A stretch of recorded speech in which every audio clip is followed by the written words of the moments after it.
오늘 월요일 시편 141편입니다. 기도드렸던 것처럼 우리는 그야말로 2019년과 20년 사이에 끼어 있어요. 그래서 2019년을 나도 모르게 자꾸 돌아보게 되고 2020년을 내다보게 되는데, 어떻게 보면 우리가 드리는 그 모든 기도, 모든 현재의 기도는 어제와 내일 사이에 있다고 할 수가 있겠어요. 그렇죠? 기도는 어제와 내일 사이에 드리는 거죠. 오늘의 기도가 어제의 잘못에 대한 후회, 회개가 있고, 그 잘못의 트랩에서 벗어나는 내일을 위한 간구 사이에 오늘의 기도가 있죠. 그리고 어제의 원통함에 대한 호소와 그 원통함이 극복될 내일에 대한 청원 사이에 오늘의 우리의 기도가 있다고 생각할 수 있겠어요.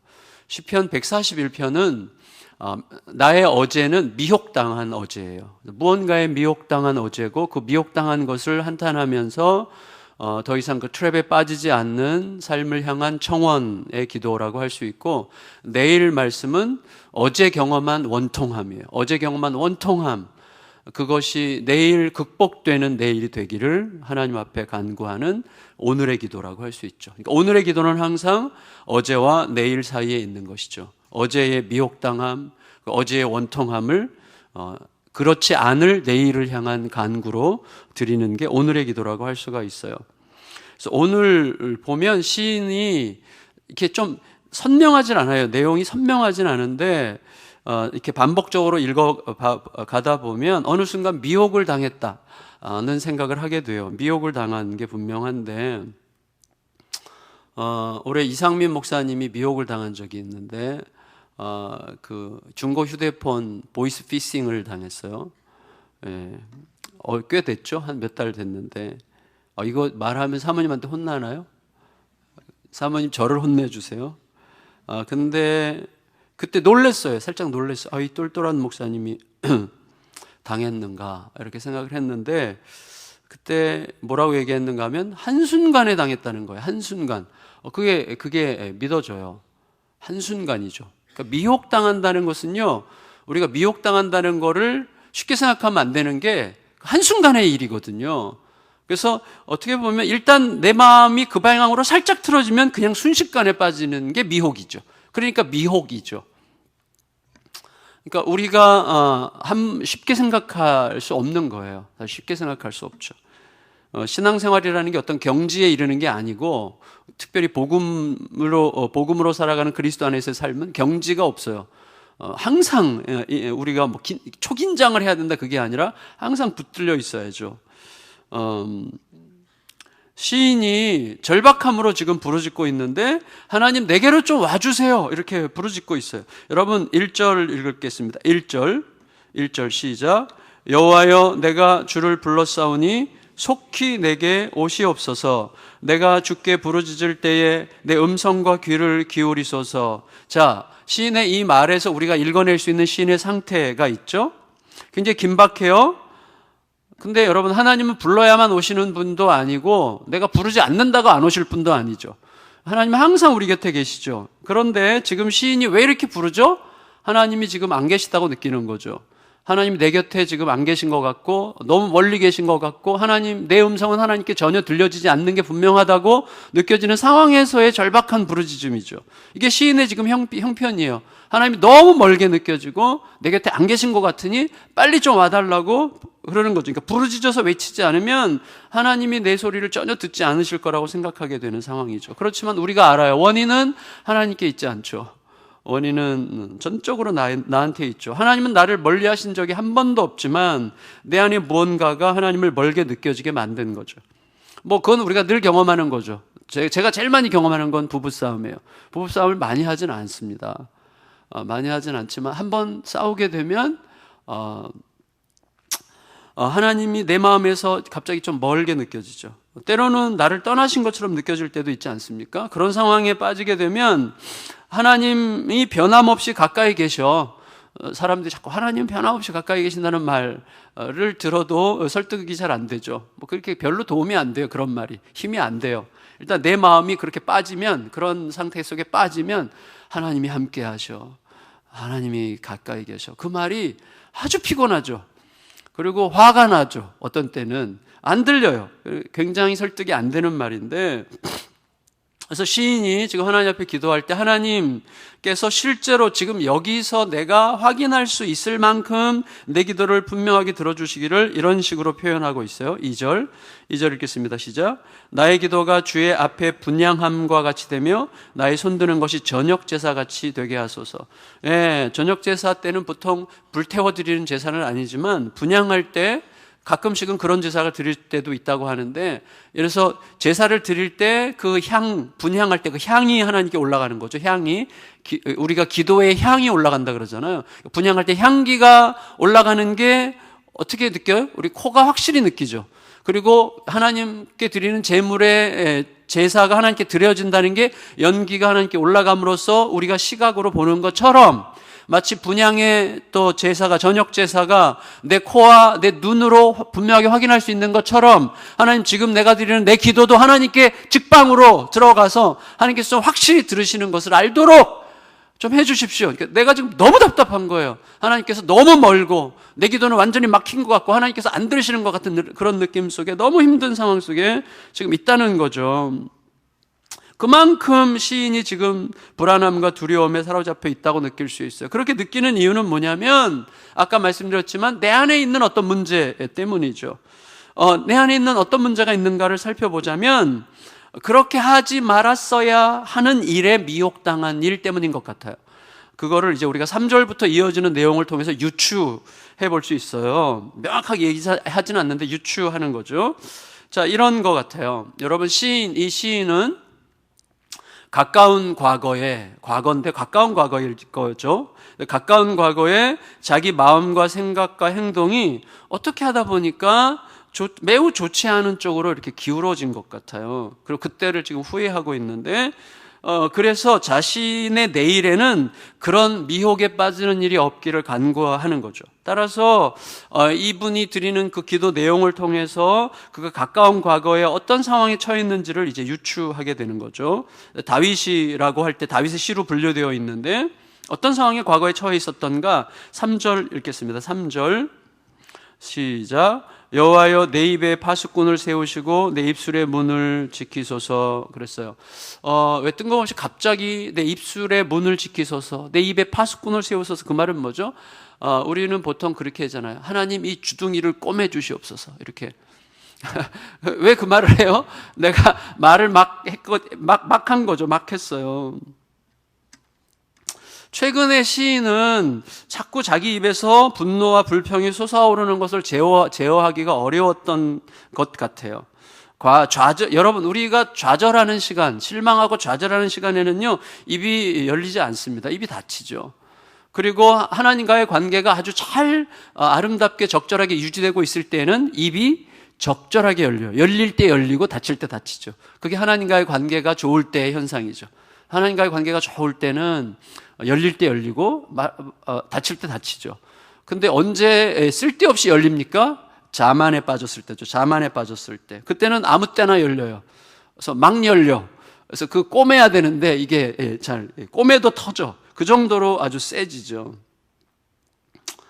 여러분, 왜 이 시인이 자만심에 빠져서 그렇게 함부로 막 말하면서 그게 굉장히 후회가 될 만큼 그런 일이 생겼을까요? 4절과 연관된 것 같은데 4절 읽겠습니다. 시작. 내 마음이 악한 일에 기울어 죄악을 행하는 자들과 함께 악을 행하지 말게 하시며 그들의 진수성찬을 먹지 말게 하소서. 최근에 마음이 크게 흔들렸을 것 같아요. 그 흔들림의 원인은 악인들의 진수성찬이에요. 자, 여기서 우리가 어떤 걸 느낄 수 있죠? 악인들의 진수성찬이 나를 흔들었어. 여기서 말하는 악한 자, 아쉼이라는 말은 그냥 도덕적으로 불의한 놈들이 아니라 세상에서 힘과 지위와 영향력을 행사하는 자들이에요. 그러니까 세상을 주무르는 것 같은 자들인데 이쪽 사람들이 막 주무르는 것 같고 이쪽 사람들이 막 주무르는 것 같은데 주무르는 자들이 하나님의 뜻이 아닌 것 같은데 악한 길인 것 같은데 그게 오히려 더 실효성이 있고 더 옳아 보이고 그게 차라리 나을 것 같은 그런 상황 속에 빠질 때가 있죠. 이 시인의 마음속에 세력가들의 화려함에 흔들림이 있었던 것 같아요. 그래서 이 시인의 입장에서 볼 때 그들의 길이 악하다는 건 알겠는데 그들의 길이 오히려 의인들의 길보다, 의인들이 가고자 하는 길보다 훨씬 더 기름져 보이는 거죠. 그래서 악인들의 진수성찬이 오히려 더 차라리 그게 더 낫지 않아? 이렇게 생각될 때가 있죠. 이렇게 사느니 하나님이 대답이 되는 것 같지도 않고 말씀이 나에게 대답이 되는 것 같지도 않고 이 길을 간다는 게 도대체 뭔지 도대체 너무 메마른 것 같고 답이 안 되는 것 같고 너무 답답하고 이게 뭐야? 차라리 저게 나을 것 같아라고 생각되는 때가 있는 거죠. 악인들의 화려함에 악인들의 진수성찬의 마음이 휩쓸릴 때가 있다고 저는 생각이 됩니다. 그래서 대체 의인의 길을 걷는다는 건 어떤 의미야? 라고 깊은 회의에 빠지고 의심하게 되고 심지어 의인들의 길을 냉소적으로 그리고 비웃으면서 바라보게 되는 상황이 있을 수 있는 거예요. 그래서 이렇게 이어지죠. 이렇게 기도하는 것 같습니다. 5절 상반절까지 읽겠어요. 시작. 의인이 나를 칠지라도 은혜로 여기며 책망할지라도 머리에 기름같이 여겨서 내 머리가 이를 거절하지 아니할지라. 자, 이 말을 통해서 우리가 유추할 수 있는데 그건 뭐죠? 지금 시인이 이렇게 기도하는 이유는 뭐예요? 자, 의인들이 나를 치더라도 날 때려도 내가 은혜로 여기게 해주시고 의인들이 나를 책망하더라도 머리에 기름같이 귀하게 여기게 해주세요. 그 말은 뭐죠? 의인들이 결국은 옳다는 것을 내가 이제 알았다는 거죠. 그렇지만 그때는 아니었다는 거죠. 그때 미혹받았을 때는 그렇게 하지 않았기 때문이에요. 마음이 거룩한 긴장으로 단정해지면요, 하나님의 사랑으로 우리가 너그럽게 되면요, 며칠 전에 배영래 권사님이 그러시더라고요. 손녀가 생겼잖아요, 손녀가. 근데 손녀를 보니까 미운 사람이 없다는 거예요. 마음이 너그러워지는 거죠. 그러니까 사랑이, 손녀에 대한 사랑이 그냥 눈에 씌어가지고 미운 사람이 하나도 없대요. 전에는 있었나 봐요. 그런데 전에도 없었죠. 근데 여러분, 우리가 하나님의 사랑으로 너그럽게 되면, 그리고 하나님 앞에서의 말씀으로 단정해지면 웬만한 비난은 들어줄만 하다고 생각해요. 들어줄만 할 수 있을 것 같아요. 근데 시인은 그렇지 않았던 거예요. 마음이 극도로 예민해져 있었고 혼란스럽고 불만과 원망으로 가득 차 있었기 때문에, 그래서 의인들의 비난과 의인들의 책망이 그렇게 듣기가 싫은, 옳은데 듣기 싫은, 옳은 말이 너무너무 듣기 싫은 그런 상황에 빠질 수 있는 거죠. 미혹당하면 그렇게 되는 거죠. 오히려 그들이 틀렸다는 것을 입증하고 싶었고 오히려 그들에게 분노를 쏟아내는 그런 상황들이 우리들에게 있었다는 거죠. 우리들이 그런 상황에 빠질 때가 있다고 생각이 됩니다. 뭐 하는 거야? 내가 맨날 예배 드려야 말씀 읽어라 그러는데 이게 뭐야? 이렇게 느껴질 만한 현실에 빠질 때가 있는 거죠. 그런데 이제 시인은 자기가 얼마 전에 얼마나 깊은 모순 속에 있었는지를 알게 됐어요. 왜냐하면 차라리 저 길이 낫지 않아? 그렇게 말할 수 있는 순간에도 저 길이 틀리다는 걸 알아요. 근데 한번 슬쩍 가보면 알아요. 얼마나 우리가 황폐해지는지를 알게 되는데, 시인이 자기가 얼마 전에 얼마나 깊은 모순 속에 빠졌는지를 깨달았어요. 따라서 이제는 의인들이 겪는 재난을 나의 악함을 합리화하는 도구로 쓰지 않기로 결정했어요.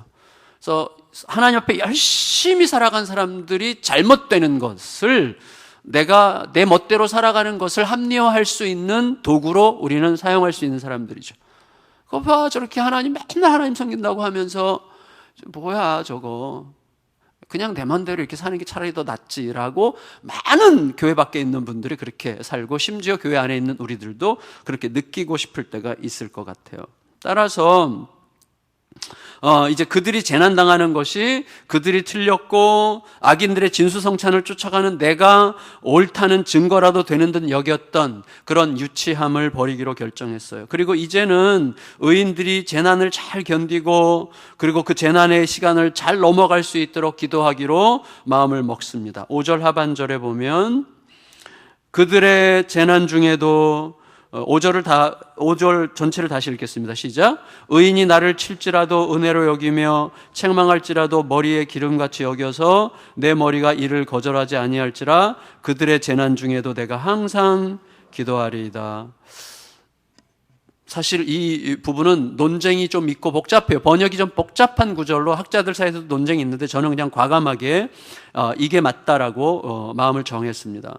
뭐 논쟁해야 아무 소용이 없더라고요. 근데 여러분, 이제 시인은 이 의인들에 대한 불의한 재판으로 의인들을 불의하게 재판하면서 의인을 오히려 악하다라고 판결하는 그 악한 재판관들이 어떻게 심판당하는지를 보게 될 것을 기대하면서 자기 생각과 말이 공적인 동의를 얻어낼 거라고 확신해요. 여러분, 영화 중에서 정말 억울하게 재판당하는 일들이 있잖아요. 그리고 그 힘 있는 자들이 막 판검사들을 조종해가지고 위에서 눌러가지고 막 억지로 막 얽어매가지고 막 나쁜 놈으로 만들고 그런 일들이 영화 많이 나오잖아요. 그리고 그게 현실이잖아요. 그런 일들이 수없이 많았고 지금도 여전히 있을 거고 그것을 이제 우리가 몸부림해서 좀 마음으로라도 기도하면서 또 어떻게든지 하여튼 그런 것들을 개선하기 위해서 힘을 다해야 되겠는데 지금 시인은 그것을 깨달아 가고 있어요. 그래서 그들이 그 악한 관들이 어떻게 심판당하는지를 보게 될 것을 기대하면서 결국 자기 생각과 말이 공적인 동의를 얻어낼 거라고 지금 이렇게 확신합니다. 6절 읽겠습니다. 6절 시작. 그들의 재판관들이 바위 곁에 내려 던져졌도다. 내 말이 닮으로 무리가 들으리로다. 여러분, 시인은요 한때 그 길, 의인들의 길이 틀렸다는 게 확실히 드러날 거라고 생각했었지만 이제 아닌 거죠. 그래서 이제는 반대로 악인들, 그들의 길이 분명히 틀린 거로 드러날 거라고 생각하는 그 악한 자들의 길에 동조했었단 말이죠. 그런데 악한 재판관들의 모순과 수치가 드러날 게 분명한데도 너무나 현실이 모순 어려 보이니까 모순 가득한 현실에 비추어서 오히려 악한 재판관들이 차라리 옳은 게 아니냐라고 여겼었지만 그로 인해서 하나님과 멀어지는 황폐함을 경험했고 그 황폐함을 통해 자신이 틀렸다는 걸 알게 됐고 이제 악인들의 악한 길과 의도가 드러나서 온당한 판단을 받게 해달라고 기도할 수가 있게 된 거죠. 제가 대학 다닐 때 제가 좀 굉장히 굉장히는 아니지만 좀 이렇게 했어요. 이런 거를. 근데 앞장서서 막 돌 던지고 이런 건 저는 폭력을 싫어하기 때문에 그런 건 안 했고, 전 뒤에서 대자보 쓰는 일을 주로 했어요. 밤새서 이제 그 막 학교에 막 불평, 그러면 이제 학교 이제 총장님에 대한 비난, 교수님들에 대한 이 모순에 대한 막 비판 이런 거 있잖아요. 그러면 자료를 쫙 갖고 와요, 저한테. 그럼 제가 밤새 이제 그거를 그 전지 쫙 해가지고 거기다 막 쓰는 거예요. 논리를 만들어가지고 쫙 쓰고 막 그 다음날 아침 붙이면 교수님들 아침에 올라오면서 그거 보면서 막 씩씩거리고 저를 찾아와서 막 뭐라 그러고 너 그럴 줄 몰랐다 막 이러고 막 이런 이제 시간들이 저에게 있었어요. 근데 저는 이제 회심하고 물론 그게 다 틀렸다는 건 아닌데 그렇게 하는 저의 의도가 뭔지, 내가 그렇게 할 때 내가 가진 전제가 뭔지를 이제 들여다보기 시작하면서 그 길이 그렇게 썩 좋은 길은 아니라고 저는 느꼈고, 지금 그렇게 하는 분들을 제가 무조건 비난할 수는 없죠. 그런데 저는 그렇게 느꼈고, 그런데 문제는 그때 이제 같이 이렇게 으쌰으쌰 했던 분 중에 한 분이 그때로부터 한 10년 지나고 나서 저에게 밤에 전화를 했어요. 갑신아, 나 하나님 버렸어. 그렇게 전화가 왔어요. 나 하나님 버리기로 결정했어. 지가 하나님을 버리긴 뭘 버려요. 그런데 그렇게 나에게 전화를 하고 나서 그의 삶이 정말 황폐해지는 거예요. 그러니까 그 트랩에 빠진 거예요. 어떻게 빠지는 거냐면 현실의 모순에 대해서 하나님의 방법은 더 이상 대답이 될 수 없다. 그러니까 이것을 자기 속에서 논리를 만들어서 확실하게 느낀 거죠. 그러니까 너무 현실의 모순에 삼켜지니까 이게 도대체 뭐야? 이놈의 세상 뭐야? 이러다 보니까 말씀을 가지고 예수 그리스도의 십자가라는 게 너무나 무기력하게 느껴지면서 하나님이 더 이상 세상에 대답이 될 수 없다고 느낀 거예요. 그러면서 버렸는데, 그러면서 점점 매우 황폐해지는데 아직도 그 고집을 안 꺾고 있어요. 저는 반드시 꺾을 거라고 생각해 한 3년쯤 남았지 않았을까 생각이 되는데 정말 무서운 거예요. 여러분, 이 시인이 오히려 악한 재판관들이 차라리 옳은 게 아니야? 악인들의 진수성찬이 오히려 옳은 선택이 아니야?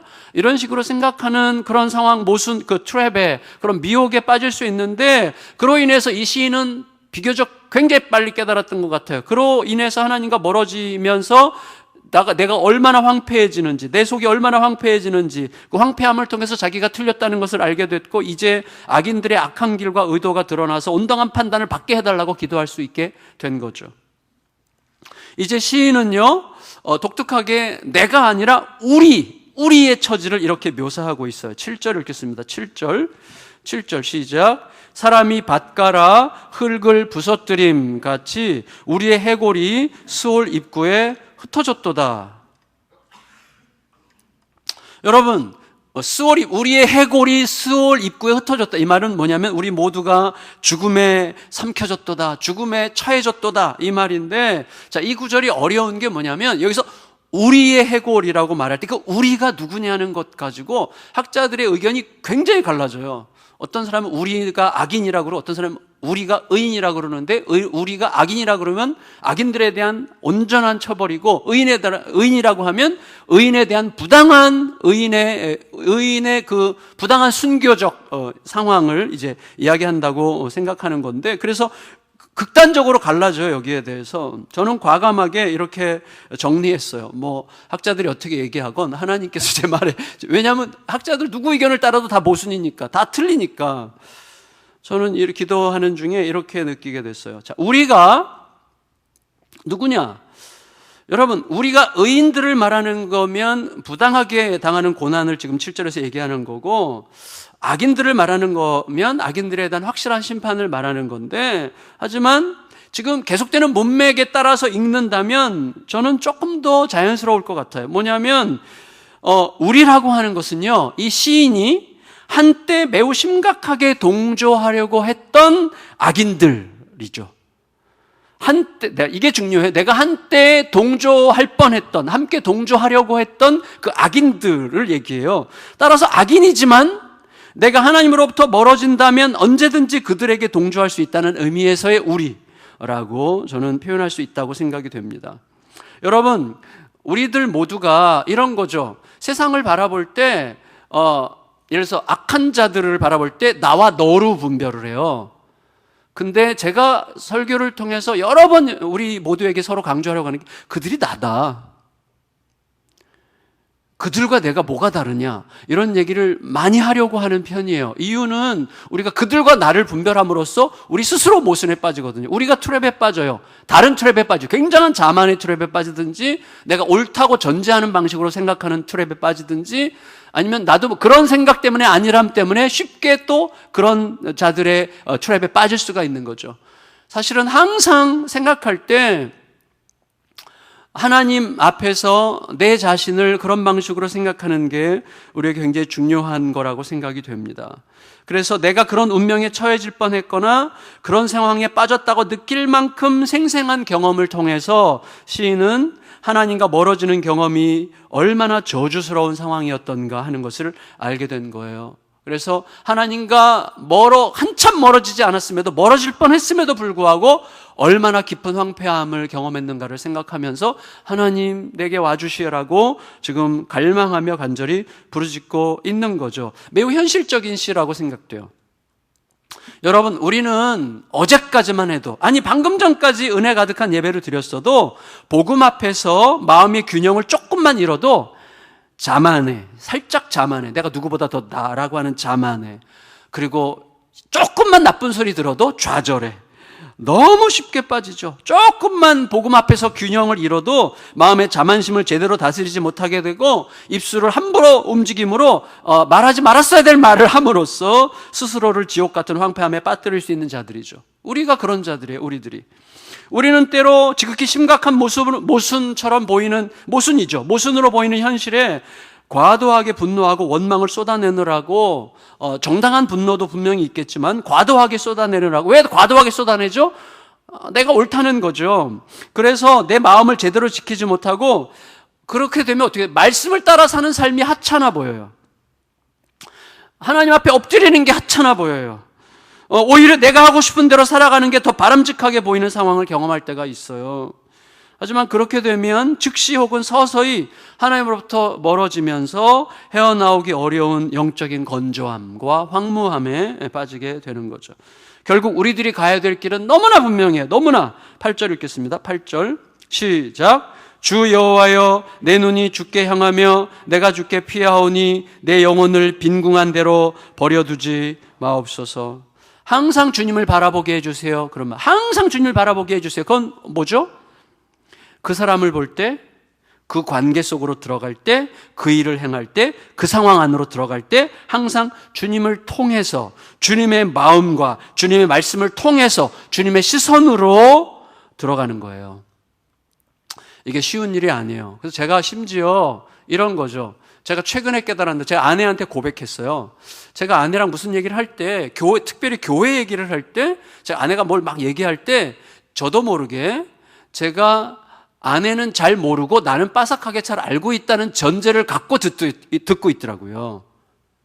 저도 모르게 이 사람은 잘 모르고 하는 말이고 나는 다 알고서 듣고 있다는 전제로 들으니까 자꾸 나도 모르게 아내의 말을 이렇게 내가 더 넓은 시간을 가지고 판단한다고 판단하게 돼요. 나도 모르게. 나는 다 알고 너는 조금만 알고 말하는 거니까 라고 생각하니까 자꾸 판단하게 되는 거예요. 그러니까 아내가 하는 말을 아내의 언어와 마음으로 깊이 들어가 못 듣는 저를 발견하게 됐어요.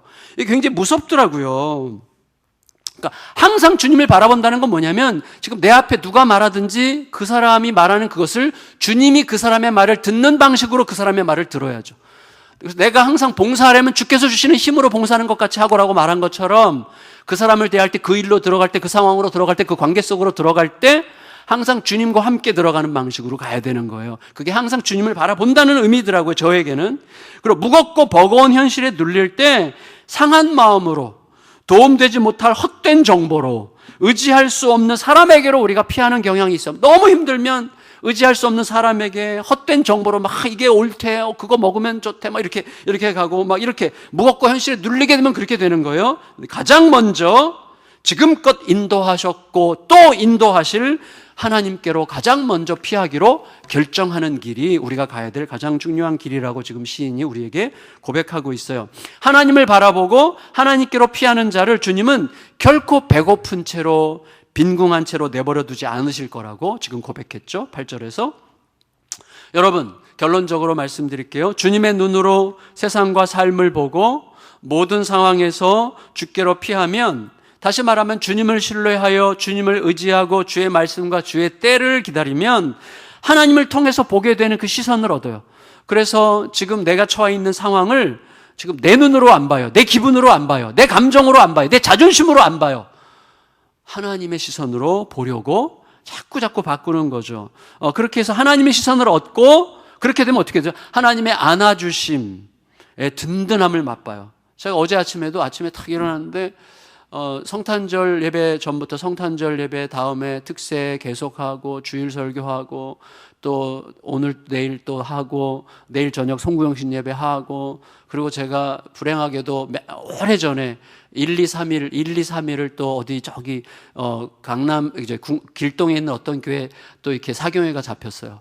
그래서 제가 새벽은 너무 피곤해서 못 한다 그래서 저녁만 했는데 그래도 3일 있고 막 이게 갑자기 어제 아침에 주일 아침에 몰려오는데 갑자기 미쳤지 이런 생각이 들면서 막 압도됐어요, 그 현실에. 그래서 막 너무 지쳐가지고 아내는 또 몸살 났지, 나는 지금 몸살 날 틈도 없구나 뭐 이러면서 이제 막 힘들어하고 있는데 갑자기 주님, 책상에 앉아서 주님 이러는데 주님이, 야, 내가 말씀을 다 줄 거고 걱정하지 마. 그냥 너가 그냥 할 일을 하고 있는 거야. 그러니까 나와 함께 가면 돼. 평범한 말이잖아요. 희한한 거 있어요. 그 음성을 제 마음으로 느끼니까 그러니까 완전히 압도되어 있다가 갑자기 음성을 느끼니까 갑자기 물리적으로 저 밑에서부터 힘이 쫙 우워지면서 딱 시작이 되더라고요. 그래서 다시 그냥 확 회복이 한순간이에요, 한순간. 이게 참 너무 놀라운 거예요. 좀 자랑했어요. 근데 여러분, 이게 참 굉장히 중요해요. 그래서 하나님을 통해서 모든 것을 보게 되는 시선을 얻고, 그렇게 되면 하나님의 안아주심의 든든함을 맛봐요. 그렇게 되면 내가 그렇게 자만으로 흔들리고 악인들의 길에 동조했던 것은 바로 나를 넘어뜨리려고 하는 악한 자가 쳐놓은 올무와 그 다음에 악인들이 파놓은 함정이었다는 것을 알게 돼요. 그건 함정이에요, 함정. 쑥 들어가면 계속 한없이 들어가요, 그리로. 함정임을 빨리 알아야 되는 거죠. 그때 여러분, 내가 하나님의 시선으로 보기 시작하고 하나님의 안아주심의 든든함을 느끼면 마음의 여유가 생기면서 올무에서 풀려날 틈새가 보이고 함정에서 벗어날 수 있는 길이 보여요. 그리고 결국은 나는 올무에서 풀려나고 함정에서 벗어나는 반면에 악인들이 오히려 자기들이 놓은 올무에 걸리고 자기들이 파놓은 함정에 빠지는 것을 보게 될 것이라고 시인이 담대하게 이렇게 확신 있게 선포합니다. 9절 10절 읽고 마칠게요. 9절 10절 시작. 나를 지키사 그들이 나를 잡으려고 놓은 올무와 악을 행하는 자들의 함정에서 벗어나게 하옵소서. 악인은 자기 그물에 걸리게 하시고 나만은 온전히 면하게 하소서. 아멘. 여러분, 하나님의 눈으로 보기, 하나님께로 피하기, 그의 말씀만 붙들고 따라가기, 우리가 갈 길은 그 길뿐이에요. 제가 그저껜가 아침에 이제 아내랑 대화하다가 그런 얘기를 하게 됐는데, 외통수다. 그러니까 우리가 갈 길은 외통수다. 그 길밖에 없다. 십자가 그 길밖에 없다. 하나님 말씀 따라가는 그 길밖에 없다. 그건 완전히 외통수다. 근데 놀라운 건 뭐냐면 그 외통수가 우리를 얼마나 자유롭게 하고 얼마나 부유하게 하고 얼마나 복되게 하는지 모른다. 여러분, 그 길뿐이라면 답답해서 못 살 것 같은데 그 길인데, 그 길뿐인데 그 길이 너무 위대한 길이고 너무나 아름다운 길이고 너무나 풍성한 길이고 너무나 복된 길이에요. 그러니 그 길을 따라가라고 초대받고 그 길을 가고 있는 우리들은 얼마나 행복한 사람입니까? 진짜 너무너무 행복한 사람이고 그 길을 가는 게 너무나 행복한 길임을 함께 알아가는 은혜가 우리 모두에게 임하시기를 예수님의 이름으로 축원합니다. 우리 같이 찬양하겠습니다. 찬양. 나의 주님께 찬양 드리며 그 크신 사랑 주 임재 감사해.